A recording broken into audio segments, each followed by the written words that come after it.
President Emmerson Mnangagwa wants a second term. His strategy to stay in office is upgrading Zimbabwe's roads and bridges, hoping it'll create jobs and convince voters to keep him in office.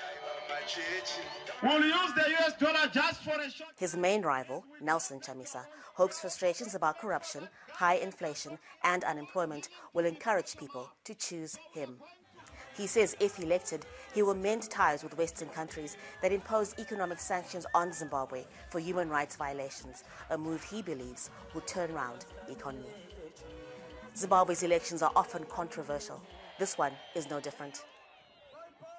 One presidential candidate pulled out of the race, calling it a farce. We are witnessing mass disenfranchisement, disqualification of opponents by the state, and the selective application of the law by the election management body and by the courts of law. The Citizens Coalition for Change party, known as CCC, is still participating, but party officials say being the main opposition isn't easy. Obviously, with that has come a lot of repression. The state has hit back by banning our rallies. We've seen an upsurge of political violence, including the murder of one of our members. We've seen the arrest of our campaigners. The governing Zanu PF party denies allegations of voter intimidation and unfair electoral processes. I say this with a heavy heart as Zanu PF because they seem now to be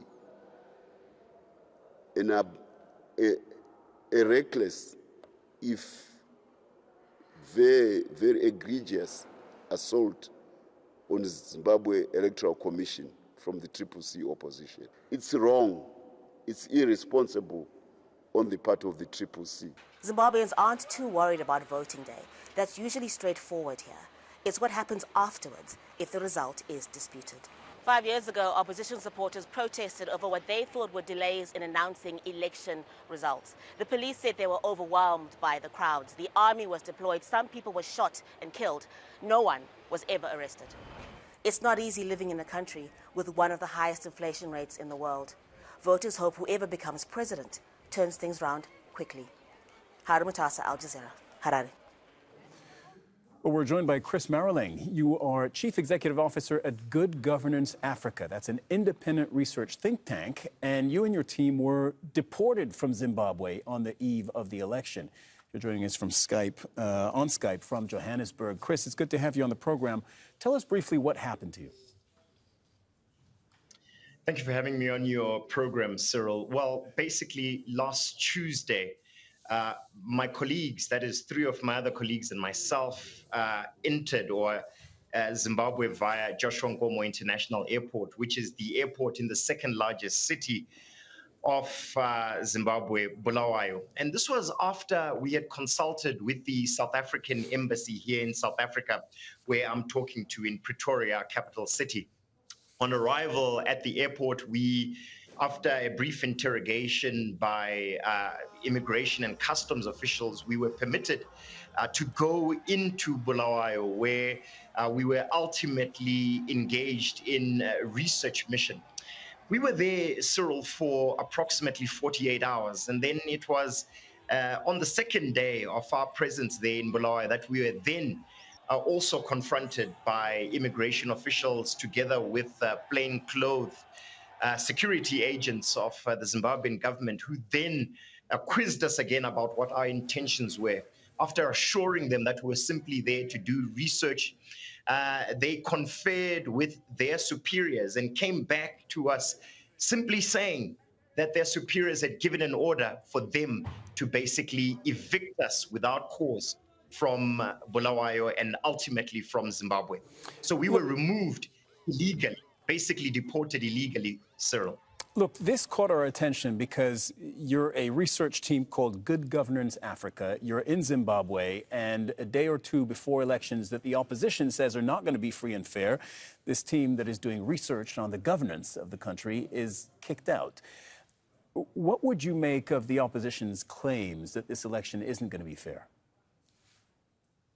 Well, Cyril, if you view elections as more than just the event, that is the day of elections, which is essentially going to be the 23rd on Wednesday, tomorrow, you need to understand that an environment needs to be established that creates an enabling environment for the conducting of free and fair elections. And this environment must create a landscape that is basically balanced, that allows for the freedom of expression of both opposition and, of course, the governing party candidates. And when we assess the situation in terms of this enabling environment, the conclusion that we can only arrive at is that what the assessment that you have heard from the opposition is quite correct, that an enabling environment does not exist in Zimbabwe for the conducting of free and fair elections that express the will of the people.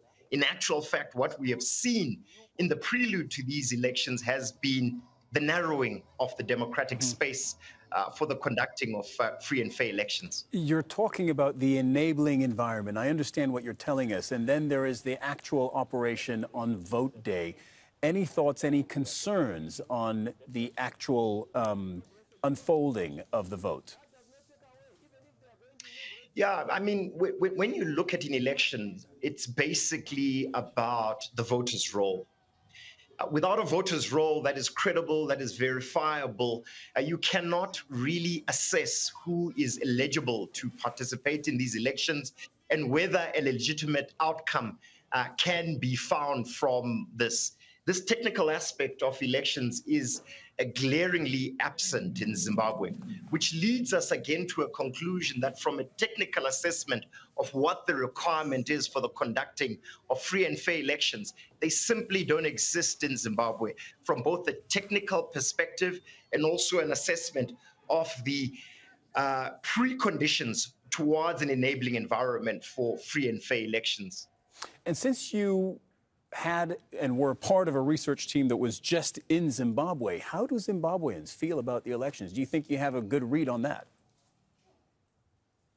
Yeah, I think we've got a pretty good read on that because we haven't just been looking at Zimbabwe from the moment we entered Zimbabwe, which is on Tuesday last week, but we have been carrying out consistent research, trying to gauge the mood, trying to engage with our research partners also in Zimbabwe. And what we can say about the mood there is that many Zimbabweans are very cynical about their prospects and suspect that Zanu PF in typical fashion might be engaged in a process where they try to engineer an outcome in their favor.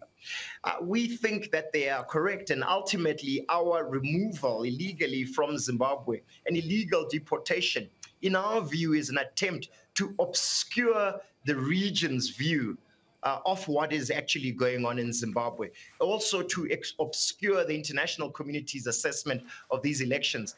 Speaking just, I think it was today, a prominent professor from the United Kingdom known as Stephen Chang, Professor Stephen Chang, was also denied access to Zimbabwe. He is consistently engaged in an assessment of the electoral conditions, but also the politics of Zimbabwe. So this is an ominous sign to us that it appears that the governing Zanu PF could be preparing to basically engage in their standard procedure of engineering outcomes in their favor when it comes to elections.